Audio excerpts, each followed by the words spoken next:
Welcome to the Northern Kentucky Spotlight. I'm Catherine Nero. Look at the cast of thousands I'm joined with today. We will talk about our guests here in just a little bit. We do, though, want to thank, first of all, Jeremy Schran, the Marketing and Communications Director, who's waiting in the wings. He'll be back in just a little bit for his help here today. We want to thank our title sponsor, CVG, and the studio sponsor, the L&N Federal Credit Union. Well, this group that I'm meeting with today and that you will get to meet here coming up is all here because of the leadership breakfast we're going to be talking about. Rob Braun, Burl Love, Monica Diaz, and coming up in just a little bit later, Noel Ripley from Ultimate Air Shuttle. So stay with us. We're going to be talking about news in Northern Kentucky and beyond and how you might be changing your consumption habits as well. So stay with us here on the Northern Kentucky Spotlight. We'll be right back. First, though, a word from L&N Federal Credit Union.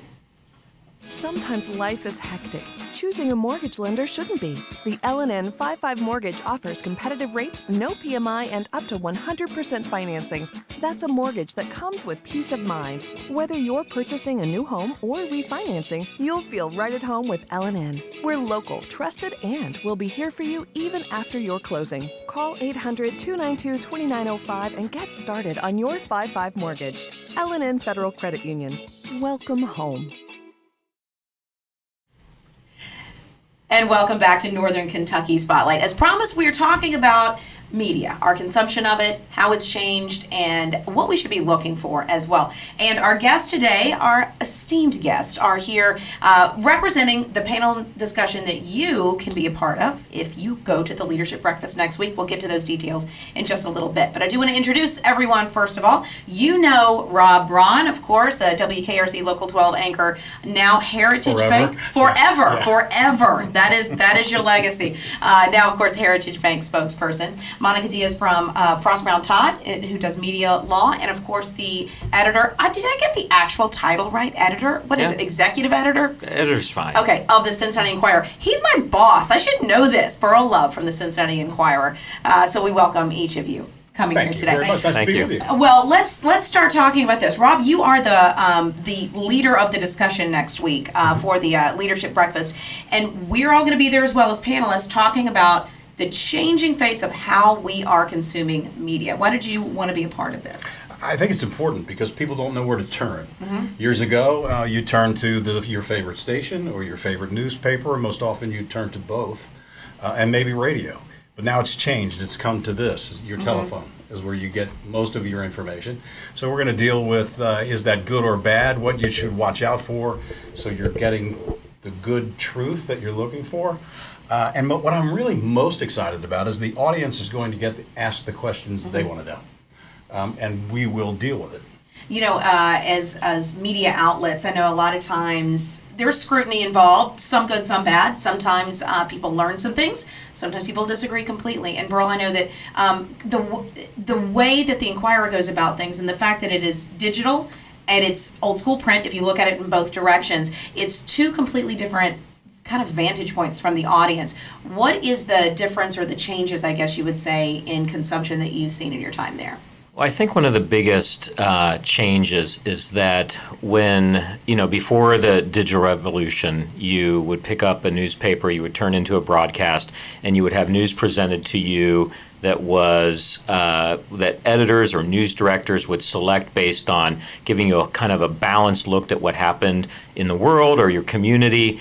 And they might be stories that there's a level of serendipity involved where you would be exposed to a thought or an issue that you might not have naturally found on your own.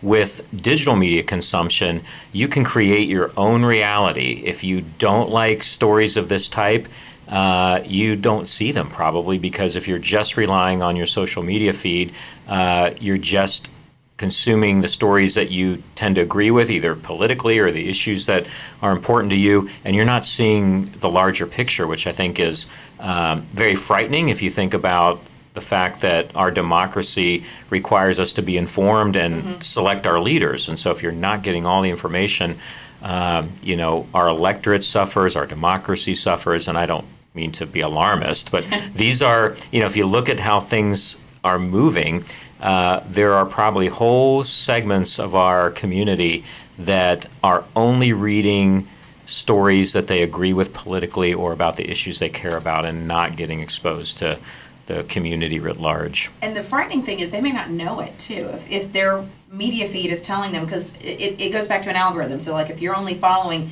this section of whether it's outlets on Twitter or Facebook, and that's the only information you're getting, you've got to go outside and seek that information, I guess. So Monica, as far as media law goes, what are the issues that are changing in that realm as well? So really, the same legal principles apply to the type of work I do, which is defending media companies against defamation suits. But what you see are people more willing to sue over really nonsense because they disagreed with the way the news was presented, even though there's really no legal basis. There's a lot of, frankly, bomb throwing in legal briefs and complaints that are being filed these days over things that people say on social media. And it's really led, I think, to more defamation lawsuits. Interesting. So let's talk about that. Fake news in general. What is fake news exists. We need to start right there. It does exist. But what is the misperception, I guess, from what people at home might consider fake news to what truly is fake news? Well, fake news is not necessarily something you just disagree with. And I think that's where it starts for people. I don't agree with what this guy's saying, so it must be fake.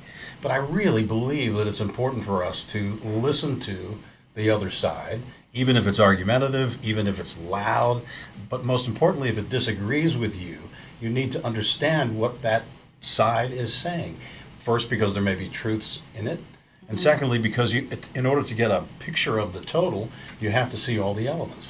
I know that, from the very beginning, when journalism was established, that fact and opinion can exist. It just needs to be exhibited and labeled fact and opinion. And Burl, I'm really interested about the opinion page on at the Inquirer. And what's interesting about it specifically is it gives certainly opinion, but depth of story, whether you agree or disagree, to some things that people might just get surface. What is the reaction and interest in that page from the viewer and the reader, I should So say?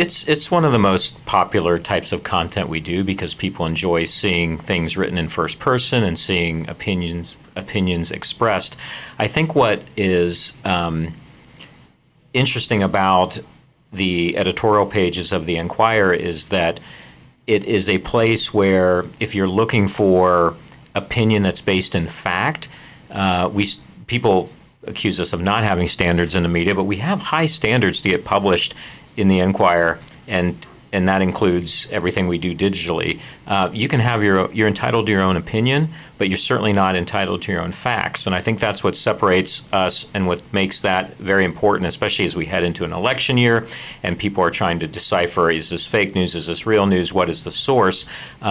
I can go on social media, I can open up an account on Medium, and I can write the Burl Love Manifesto and publish it to the world, and it could be based in nothing but my opinion with no facts. I think that the op-ed pages of American newspapers are still playing an important role because, in theory, and it's not always perfect, but it is, the tradition is that it is something that it's opinion, but it's based on fact. You're not allowed to make up your own facts because that would just defeat the whole purpose of the debate.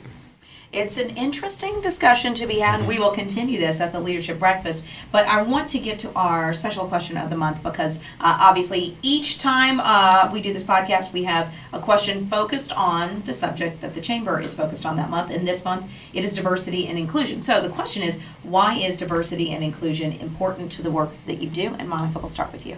Oh, it's so important to get different viewpoints at the table in law. I learn a lot from people who think differently than I do about things, and it always helps to keep your mind open to other viewpoints. If you don't have that in your workplace, you're really missing out. Ron? Well, you can think that you know what the other side is feeling or going through, but you really don't. You have to hear it first person from them. It's no longer only old white guys around the table, which was the case for so many years.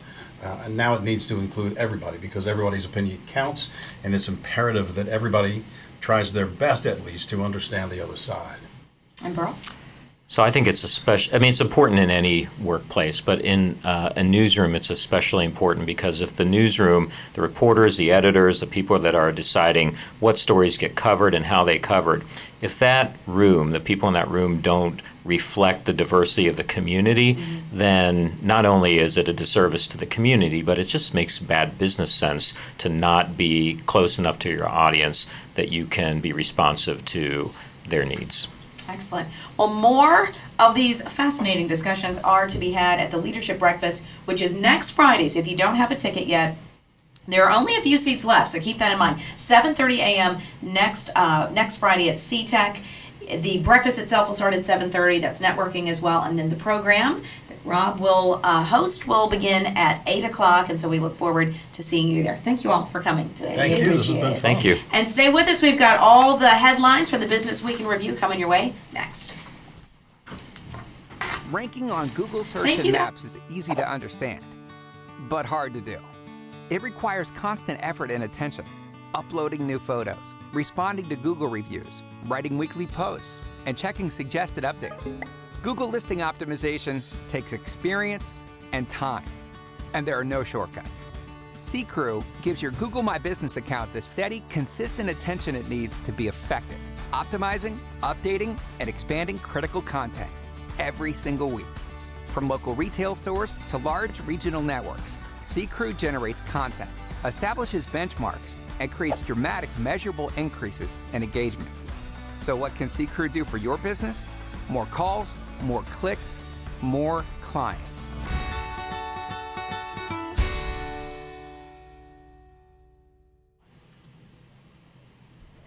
And welcome back to Northern Kentucky Spotlight. Jeremy Schrand is back. Yay. Okay, so here to discuss. Did you just giggle over there, Ben? I think he just snorted giggle. Yeah, it was- Anywho, I am excited at least because we're talking about the Business Week in Review. Starting with the record number of Kentuckians are now registered to vote. So almost 3.5 million registered voters in the state of Kentucky. Huge this year as it is every year, but specifically this year in a presidential election.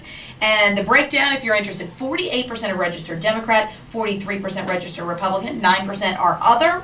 And here's the deal. If you are not among the 3.5 million, you have to register by April 20th if you want to vote in the May primary. So get on it. This next one comes as no surprise to No. me. Yep. Kentucky is the nation's leading exporter of whiskey. I almost looked at that headline like, yeah, didn't we know that? Yeah, of course. Like, what? Who else? Who else? Who would else beat is us? even close? Yeah. In 2019, report released reveals Kentucky leads the nation in whiskey exports, which includes rye and bourbon. Bourbon accounts for $485 million in exports Wow. and 20,000 jobs in Kentucky. It's very important. Governor Beshear made the announcement while filling the Jim Beam Distillery Company's 16th millionth barrel. That's unbelievable. Yeah. 16 million.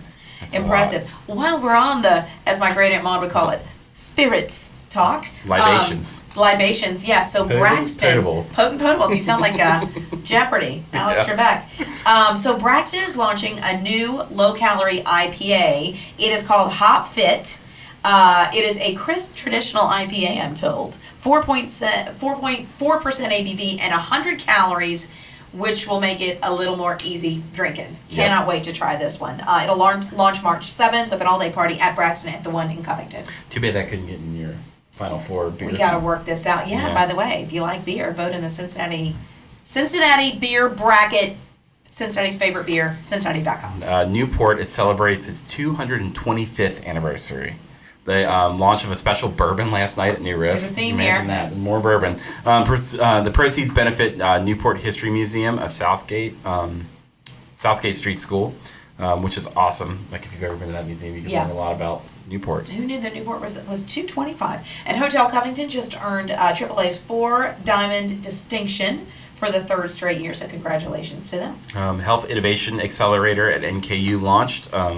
It's called SOCAP Accelerate, launched through NKU's Institute for Health Innovation. It's a six-week program, targets companies looking to solve a health problem in an innovative way. SOCAP will help these companies grow and scale their businesses, and the goal is to make Kentucky a healthier community, and it's also the goal of St. Elizabeth. Perfect. How about that? Crestview Hills. Okay, the summer concert series. If you've ever been, you know it is jam-packed most nights. Well, it's moving just down the road. So here's the deal. Used to be at Crestview Hills Town Center, but they basically outgrew the parking lot. So it's moving down to the practice field at Thomas More, right off of Turkey Foot Road. So, yep, you'll be able to see it right there from the road. Food and beverage vendors will be on site in this one, so that's really cool. And that starts on June 19th. Also, some artists want to create a new flag for Covington and do a new city flag. There are 4 designs to choose from. All include dark blue for the Kentucky flag, yellow for Covington's brewing history, light blue for the Roebling Bridge, and you can vote on that at covingtonflag.com. Those are really cool. They're really graphic, really modern looking. So I voted for my favorites. So you should do the same. All right, Jeremy, it is time for Jeremy's Chamber Roundup. That's me swirling my hat around if you're watching on Facebook. I think we need a hat. Yeah, no, not happening. Really, the big news right now is we got a lot of events coming up. We've got the Women's Initiative Connect Hour coming up on Monday, which is the 24th. It's going to be at the Madison Event Center. It's always a great event. Women get out there, get networking. I think we had 110 attendees to the last one. Incredible, so it's a great program. The International Trade and Affairs Department, they're having their monthly luncheon next week on the 27th. And this one's going to be about if you're new to exporting, and this is where you start. So it's a great entry into some of the international stuff we're doing. If your company is thinking about going international, this is a great place to start. And you can also network with a lot of people who already have international companies at this event and kind of pick their brains and figure out how to do it. And then obviously the big event next week. Yes. On the 28th. You know it. You've talked about it a lot today. It's that leadership breakfast. Get out there, get registered.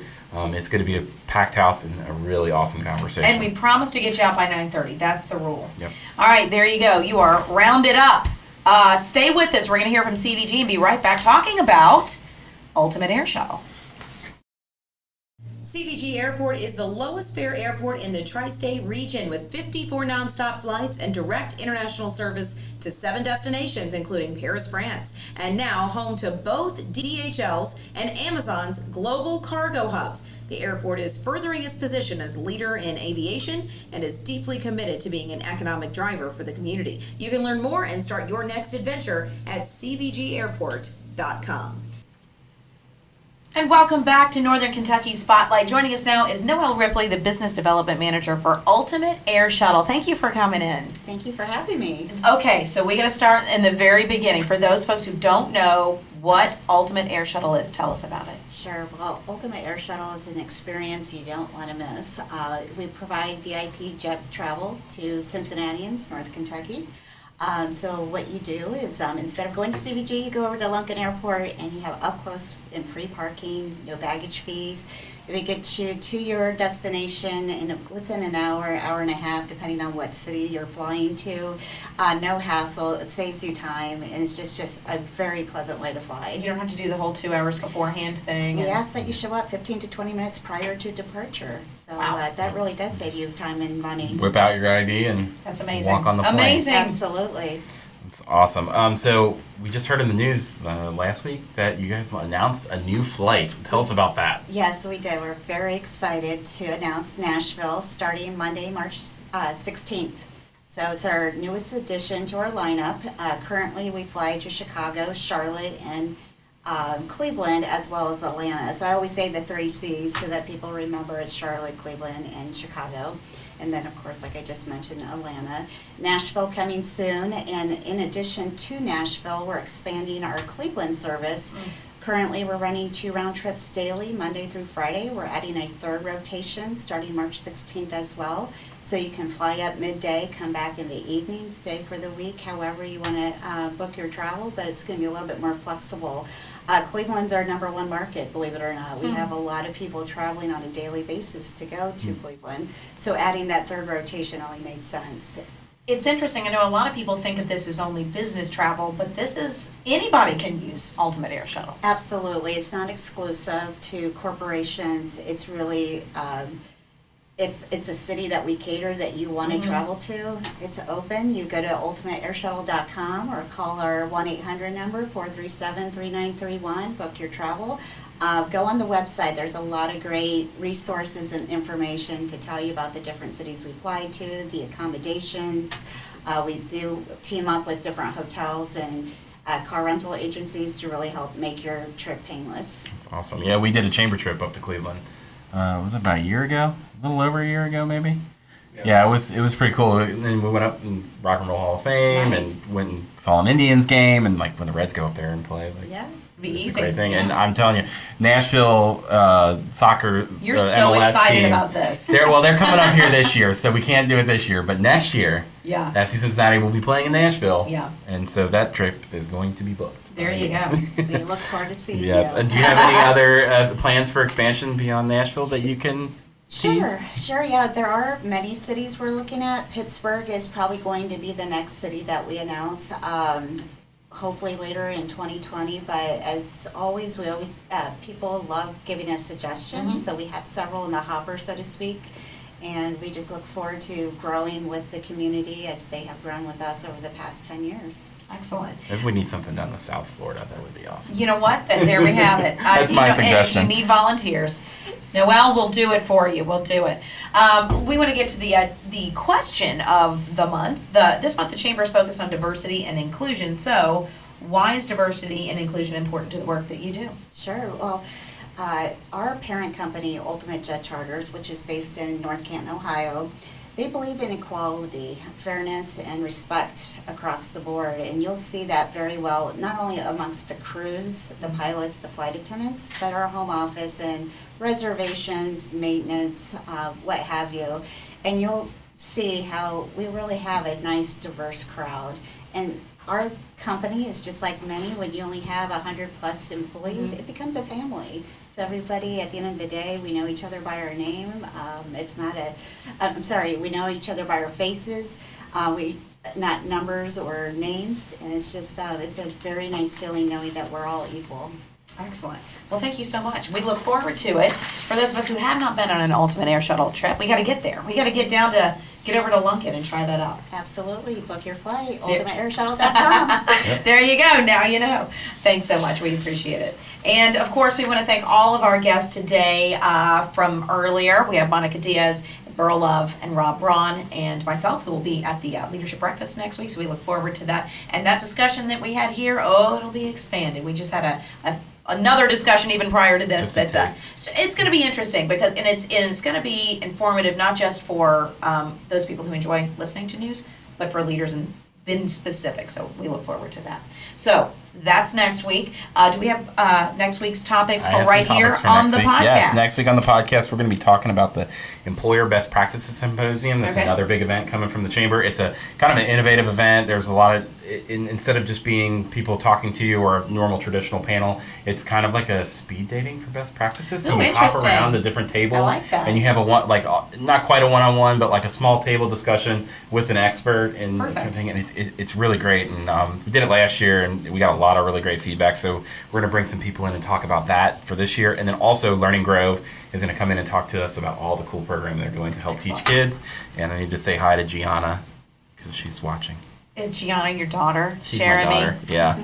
Hi, Gianna. How are you? All right. Well, listen, thank you guys so much for joining us today. We want to thank once again our title sponsor, CVG, our studio sponsor, the L&N Federal Credit Union. Ben Gastrite, who's running the show over there as well. We want to remind you as well, subscribe if you are listening to this in podcast form or on YouTube or Vimeo. Like us on Facebook if you're watching us there, and we appreciate it. Hit share, too. The more the merrier, right? And thanks once again for joining us here on Northern Kentucky Spotlight.